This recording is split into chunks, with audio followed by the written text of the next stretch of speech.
हरि ओम। ज्ञान के बगैर हमको क्या समझ में आता था कि प्रकृति अलग है, प्रकृति जैसी कोई चीज है हमें समझ ही नहीं आती थी कि पुरुष और प्रकृति अलग है ही नहीं। हाँ, हमको ये समझ ही नहीं आता था। एक्सटर्नल हैपनिंग्स में ही हम अपने मन को लगाए रखते थे और इतने विक्षिप्त होते थे, समझ ही नहीं आता था कि विक्षिप्तता से प्रकृति कभी भी ठीक होने वाली नहीं है। You understand? किसने सबने सुना है ना वर्ड प्रकृति? किसी को समझ में नहीं आता है तो हाथ खड़ा करना, क्योंकि समझना हमारा हक है। ज्ञान की बुनियाद ही समझ है। गहराई से जब थोड़ा सा भी हमको समझ में आता है ना, वहीं पे हल्कापन आने लग जाता है कि प्रकृति पर हमको हाँ नमस्कार है उनको, पर उन पर हमें आधारित होकर अपना जीवन का निर्वाह नहीं करना है। इन द सेंस प्रकृति को इतना इंपॉर्टेंस देंगे तो पुरुषत्व से हाथ धो बैठेंगे। पुरुषत्व का मतलब क्या है? मन की सफाई करते करते सत्य की ओर बढ़ते जाना। मन भी प्रकृति है, तो जब हम मन रूपी प्रकृति को साफ करते हैं अच्छे विचारों द्वारा, विवेक द्वारा, हाँ अच्छी सूझबूझ ज्ञान द्वारा, प्रभु के प्रेम द्वारा, ऊंचे वचन सुनते सुनते आत्मिकता का जो एक सूत्र है, जो आत्मिकता है, उसका अंदर ही अंदर एनालिसिस करते करते, उस पर ध्यान देते देते मन जब पवित्र होता है, मतलब अगेन प्रकृति जो पवित्र होती है तो पुरुषत्व तक पहुंचने का वो मार्ग दिखलाती है, हमको रास्ता दिखलाती है। नेचुरली अगर हमारा ध्यान इस ओर होता है तो बाहर की जो होनियां हैं उनसे हमें सीख अनेक मिलेगी, सीख अनेक मिलेगी। कैसे? अंदर में विश्वास होता है तो कोई भी ईश्वर का रूप धारण करके, जो ईश्वर ही है वो ही भिन्न भिन्न रूप धारण करके हमारे मदद करने हेतु वहां तत्पर हो जाते हैं, खड़े हो जाते हैं। इतनी भी कितनी भी विघ्न आए, हमको ऐसे लगेगा कल ये खेल कैसे होने वाला है, पर आप खाली वापस अपने अंदर मन में जाओ, वापस ईश्वर को पुकार करो इस प्रकार से कि मन की सारी हलचल, चंचलता, डर, हर चीज एकदम वहीं पर स्थगित हो जाए, वहीं पर खत्म हो जाए। And just have a nice night sleep and wake up in the morning. वो पूरी रात जो मालिक आपके लिए खेल करेगा, ऐसे घट घट के अंदर वो प्रेरणा डालेगा, इस प्रकार से इतना सुंदर ढंग से खेल हो जाएगा। यू विल से अरे मैंने सोचा ही नहीं था कि मैं इस प्रकार से इस मैच से निकलूंगा। आपको एक बात अच्छी तरह से समझनी है, आपको और मुझको, कि हमको जितना प्रेम अपनी इज्जत से है ना, उससे ज्यादा, कहीं ज्यादा प्रेम मालिक को हमारी इज्जत से है, उससे कहीं ज्यादा मालिक को हमारी इज्जत से है। वो हमारी इज्जत इतनी रखेगा, इतनी रखेगा क्या, वो इतनी इज्जत हमारी रखता है कि हम भी आश्चर्यचकित रह जाते हैं। हम खाली ये जो हमसे गड़बड़ी हो जाती है, मन की गड़बड़ी हो जाती है कि हम समझते हैं हम करने वाले हैं, फिर भी even if we are operating from the space of the ego, भले ही थोड़ा अहंकार अभी भी है तो भी उस अहंकार की लाज मालिक रखता है। इतना हम सबने अनुभव करा है, खेल छोटा हो या बड़ा हो, पर अगर वो मेरे दिल के करीब है तो मेरे दिल के करीब है, उस दिल के करीब है जिस दिल में मालिक का अगर वास है तो मालिक आपके दिल को टूटने नहीं देगा। भले वो अहंकार पर ही आधारित क्यों ना हो, भले मेरे को वो बहुत ही अपना ही क्यों ना लगता हो वो खेल, भले पड़ोसियों के घर में खेल है, हम मेहमान बनकर वहां चले जाएंगे, लेकिन अगर वो हमारे घर का कोई भी खेल है, भले हमको अभी भी मोह है, हमें हमारा घर भी दिखाई देता है, हमारा अहंकार भी है, तो भी हमने इतना अनुभव करा है कि मालिक कभी भी हाथ छोड़ता नहीं है। वो वेट नहीं करता कि अभी भी तेरे को आत्म साक्षात्कार तो हुआ तो है नहीं, इतना तो तूने सुख लिया, इतना तो तूने निष्काम का सुख लिया, इतना तो सत्संग में आता है, फिर भी तेरे अंदर में डर पड़ा है, फिर भी तुम्हारे अंदर में मन जो है इधर उधर जाके वास करता है, अभी भी तू ओन सेल्फ में नहीं है। No complaints and no conditions attached. इतना हमने देखा है मालिक का प्यार, बाबरे बाबरे, सच में कई बार आंख से आंसू आ जाता है कि भगवान में इतना तो लायक नहीं था कि तुझसे मैं इतना प्रेम पाऊं, अभी भी मैं कहीं पर भी पूर्णता तक पहुंचा नहीं, अभी भी मैं कंप्लीटली विकार रहित हुआ नहीं, पर आपका साथ तो हमेशा से था। आपका साथ हमेशा से था। खाली हमारे नजर का जो एक फेरा है ना, उसका होना बहुत जरूरी है। नजर का फेरा मतलब अगर हमने काला चश्मा पहन के रखा है, रात का अंधेरा है, काला चश्मा ऊपर से आंखों पे है, तो आपको नेचुरली क्या होगा, दिखाई देगा नहीं। There will be problem in my vision flow. पर इसका मतलब ये नहीं है कि फाउंडेशनली मेरी आंखों को दिखाई नहीं देता, पर हमने कार्य कौन सा करा है, हमने अपने ऊपर एक ढक्कन डाल के रख दिया है, एक चश्मा पहन के रखा है। ऐसे ही मैंने भी अपने अंदर, मन के अंदर एक नासमझी का चश्मा डाल के रखा है, पुरानी आदतों का चश्मा डाल के रखा है, अपनी बुद्धि जो चल जाती है आदत वर्ष, उसका चश्मा डाल के रखा है। बेबुनियादी है ये सारे चश्मे, इनका कोई अर्थ नहीं, कोई कार्य नहीं, किसी काम के वो मेरे आते नहीं है। फिर भी मन जो झुकला जाता है अंदर ही अंदर, अपने ही अहंकार के कारण झुकता जाता है, मार भी वो उसी कारण ही पाता है।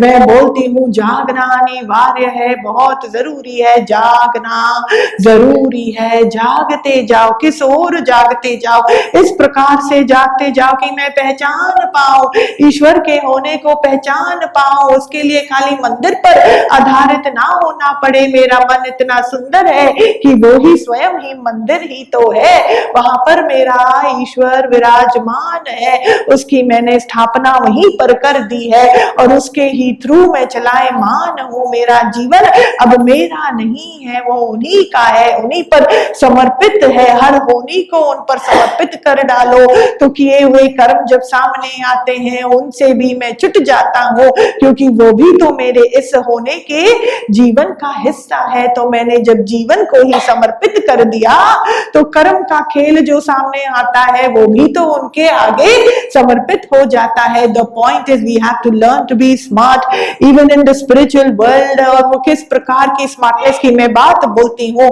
अपने आप को छुड़ाते जाओ, छुड़ाते जाओ, छुड़ाते जाओ।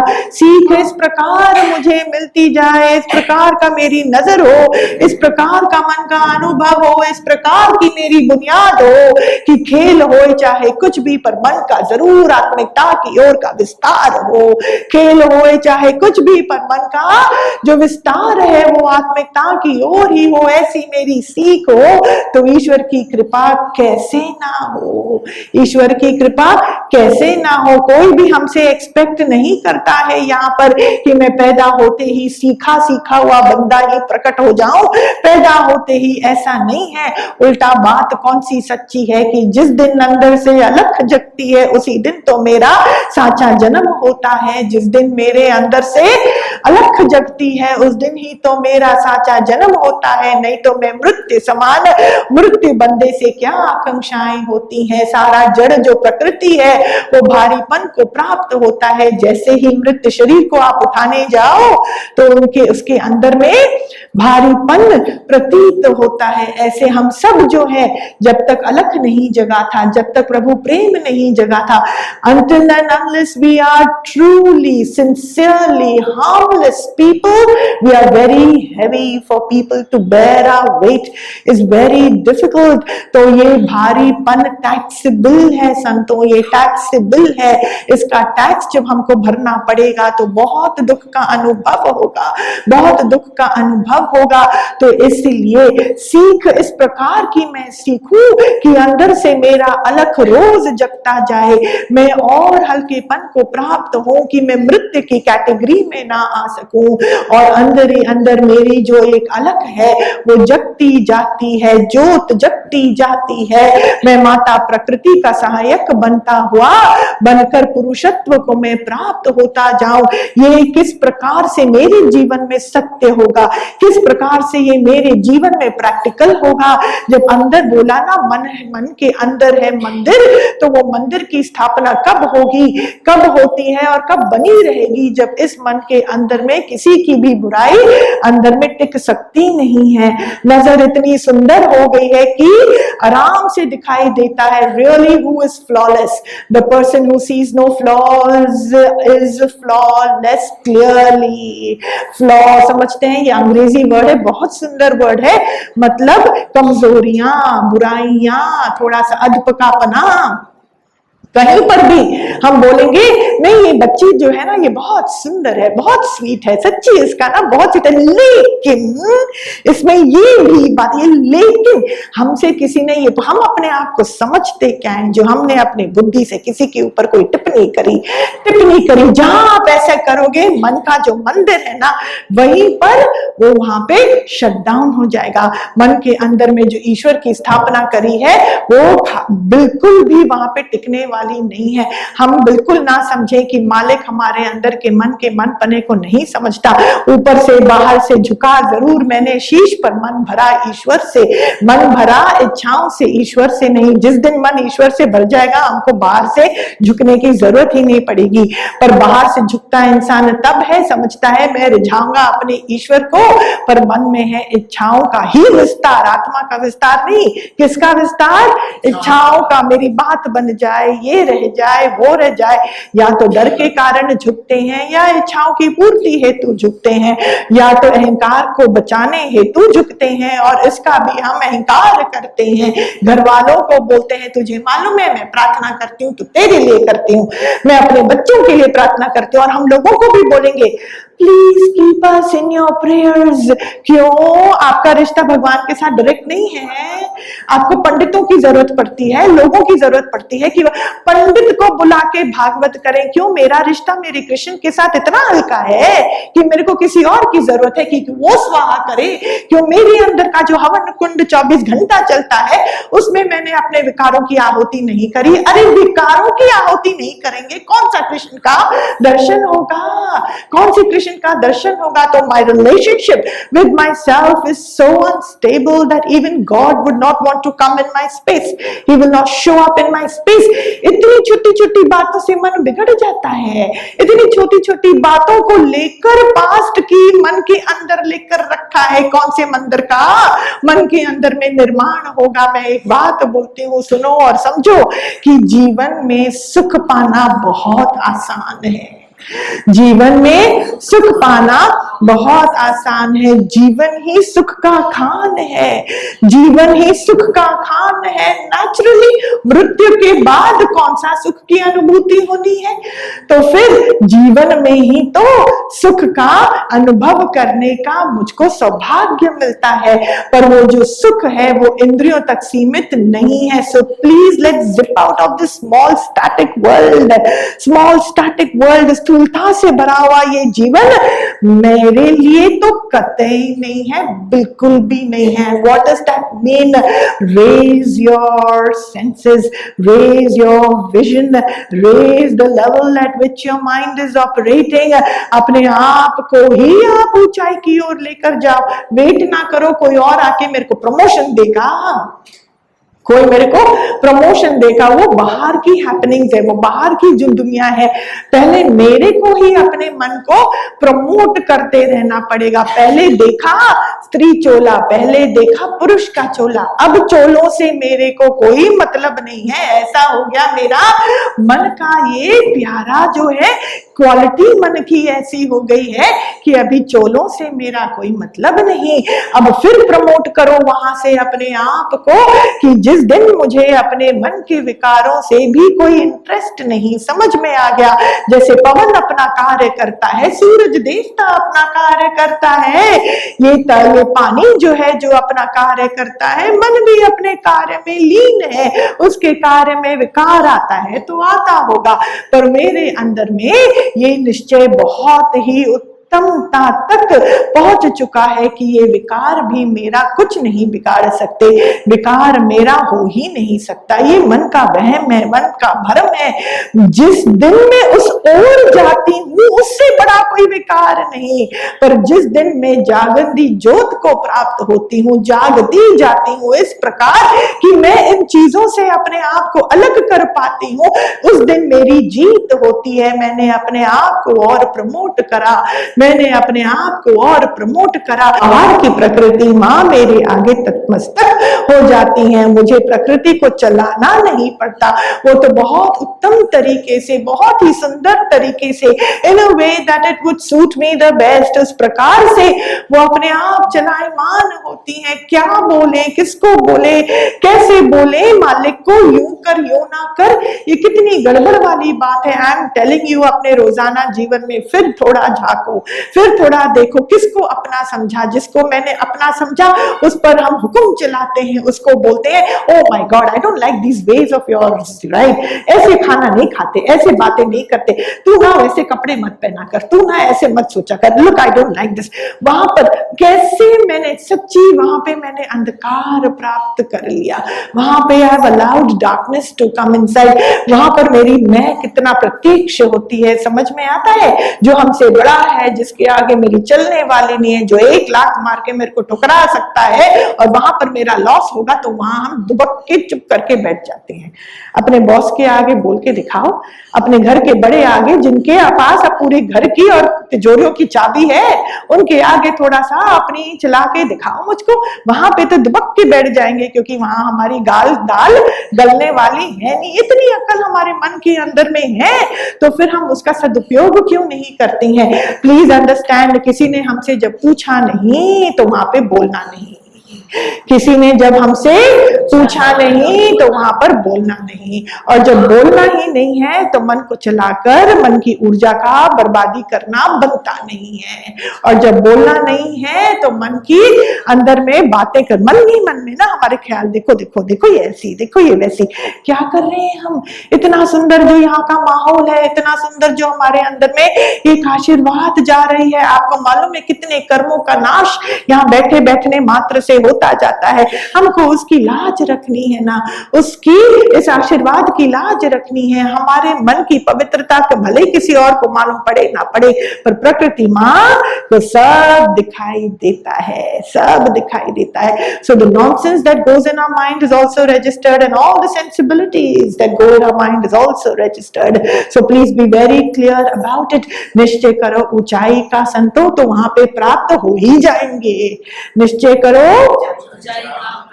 वहीं पर हो जाएंगे। यहाँ की बकबक नहीं सुहाती उन योगियों को जिनके दिलों के अंदर में मालिक बसता है। मन की बकबक उनको नहीं सुहाती जिनके दिलों में मालिक बसता है। हमें कार्य ऐसा करना है जो मेरे अंदर का जो भी है कचरा देह अध्यास का, उसका खत्म होना ही मेरा एकमात्र लक्ष्य होए, एकमात्र लक्ष्य होए। सुनो ये बात बहुत सुंदर है, हमें जीवन में कार्य बहुत करने हैं, और उनमें से एक कार्य है ऋण का चुकाना। संतों, उनमें से एक कार्य है ऋण का चुकाना। ऋण लेकर मुक्ति को प्राप्त होंगे, वापस आना पड़ेगा, वापस आना पड़ेगा। तो ऋण का, how many of us like to be ऋणीज? Do we like to be ऋणीज? ऋणीज को इंग्लिश में क्या बोलेंगे? व्हाट इज ऋणी? ऋणीज कर्ज, हाँ, indebted, beautiful. How many of us like to be indebted and die being indebted? ये ऋण वाला शब्द ही हमको कितना भारी लगता है। 1-2 ऋण हो तो चलेगा, पर संतों हमारे ऊपर सेवा अनेक है, हमारे सिर पर 4 ऋण हैं, 4 महान ऋण हैं। वो कौन से ऋण हैं? एक है पितृ ऋण, मतलब माता पिता का ऋण। उनको हम वो ऋण से कैसे मुक्ति पा सकते हैं? सेवा द्वारा। हाँ, सेवा द्वारा माता पिता ऋण, पितृ ऋण का चुकना बहुत जरूरी है। कितना भी आत्म ज्ञान सुनो, मैं आपको मुक्ति यहाँ प्रदान करती हूँ, पर वो ऋण आपने नहीं चुकाया, then I am sorry, you can please come back again, I am out of the scene, out of the scene. Do we understand? बात समझ रहे हो यहाँ पे, है ना? तो जाके अपने बच्चों को ये मत बोलना, बेटा जी आओ मेरी सेवा करो, तुमको पितृ ऋण से चुकना है, मेरी बात का कहना मानो। This is not what I am saying. यहाँ पे कहानी अपनी है, किसी को ज्ञान सुनाना नहीं है। उल्टा हमारे दिमाग में क्या होए, ना मैं माता, ना मैं पिता, ना तू बेटा, ना तू बेटी, तू अपने हक का खाता, मैं अपने हक का खाता। हर बंदे का एक प्रारब्ध है, मैं ना कुछ करता ना ही तू कुछ कुछ करती। समझ में आ रहा है?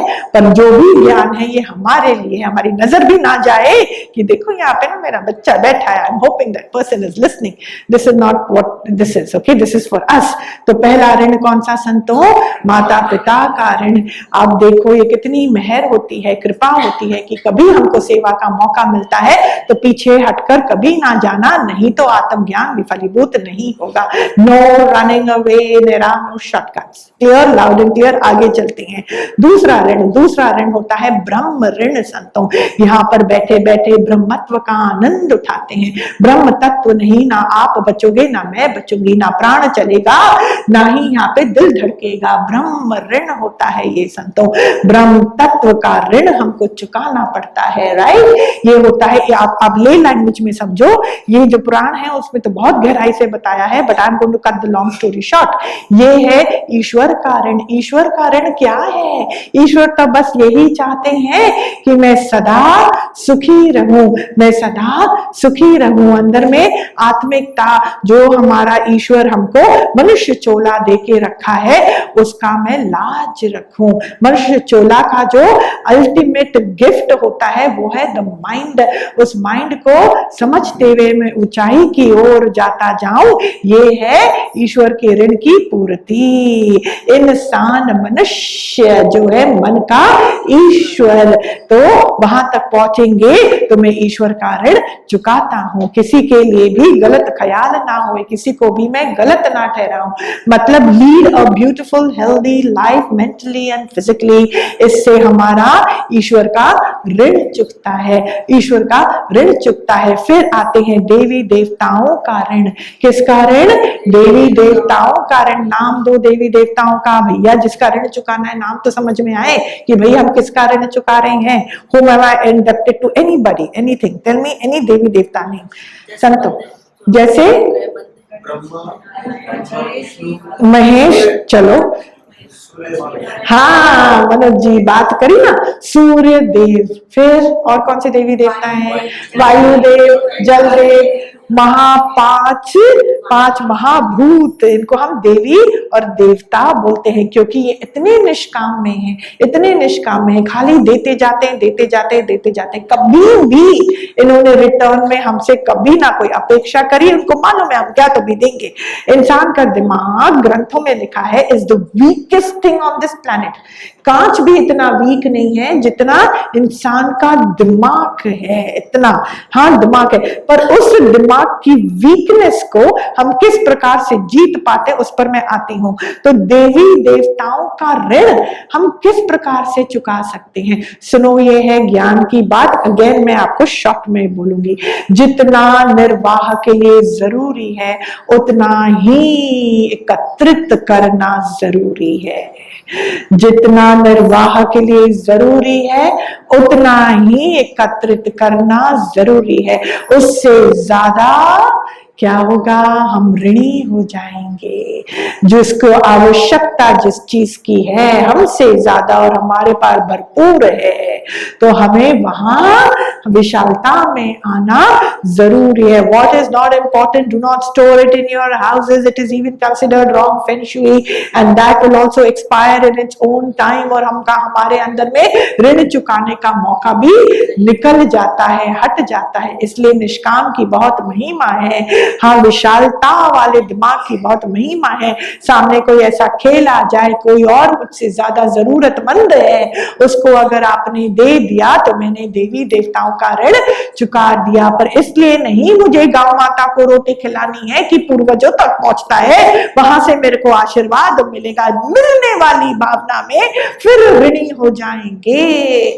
मिलने वाली, क्यों मैं बोलती हूँ मिलने वाली भावना में फिर ऋणी हो जाएंगे? जो देवी देवता करते हैं वो रिटर्न में कोई भी बात की वो भावना रखते ही नहीं है। Therefore, we are able to get rid of that ऋण even when we indulge into selflessness and discipline संतों, जोर से बोलो, into correct. Do we understand what is discipline? कमरे से बाहर निकला, इतना ठंडा वातावरण भी नहीं है, पर एसी मैंने चला रख दिया, ऑन रख दिया। What is this sense of discipline? इतनी ऊंची बातें बोलते हैं, सुनते हैं, कॉमन सेंस नहीं है। जब तक आप देखो अपने फोन पे, अपने फोन से पूछो आज का टेम्परेचर क्या है, अगर 23 डिग्री है, 24 डिग्री है, तो मुझे एसी जो 24 डिग्री पर ही चलता है चलाना जरूरी है क्या? भले आपके कोष भरे हुए हो, भले आपकी बैंक बैलेंस बहुत ज्यादा हो, but open your windows, allow the fresh air. Pavan Dev आपको सुख देने के लिए विराजमान है। चेंजेस ऑफ सीजन का अनुभव करो। Just because you have in plenty doesn't mean मेरे को ना वो एसी तो चाहिए, तो जहां जरूरी नहीं है। और ये डिसिप्लिन की क्या बात है? बाथरूम से बाहर निकले, फोन हाथ में है, मन कहीं और है, वो बाथरूम का लाइट ऑन है, वो बेसिकली डिसिप्लिन जहां हमको थोड़ा भी मन हिलता नहीं है।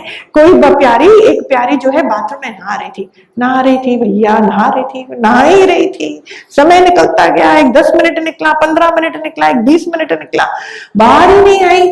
तो दूसरी योगी ने ठक ठक करा, बोला क्या करती है, जल्दी निकलना। तो उसने बोला नहाने में इतना तो टाइम लगेगा ना।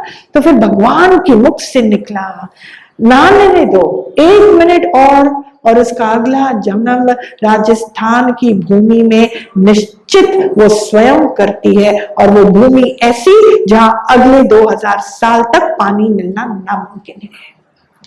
तुमने अपने लिए ऐसा दुख भरा जीवन स्वयं, you and me cannot go scot free just because we're listening to Brahma Gyan. It doesn't work that way. Doesn't work that way. हमने एक मग्गा पानी भी जब नहा चुके हो तो तुमको क्या मतलब है? क्या मतलब है? जस्ट बिकॉज आप 5 स्टार होटल में हो, you have plenty of money, hotel का पानी जा रहा है, मेरे घर का थोड़ी जा रहा है, let me just use it. पता नहीं वहां किसका शैम्पू है, वहां पे वो फ्री में है ना, let me use it. Use it, हाँ आप ही का हक है, आपने पैसे दिए, use as much as needed, as needed, जिससे कि आपको भी वो गिल्ट फीलिंग ना आए। क्योंकि जब मालिक जो आपने आवश्यकता के हिसाब से नहीं यूज करा ना, जब वो लेने आएगा ना वापस, जो खींचेगा, आप कितने भी बलवान होगे उसको आप बचा नहीं सकोगे, वो इंटरेस्ट के साथ वापस लेगा। तो इसीलिए बहुत ज्यादा डिसिप्लिन, अगर हमारे दिल और दिमाग में इस प्रकार का डिसिप्लिन है तो हमने देवी देवताओं का ऋण चुकाया। हरि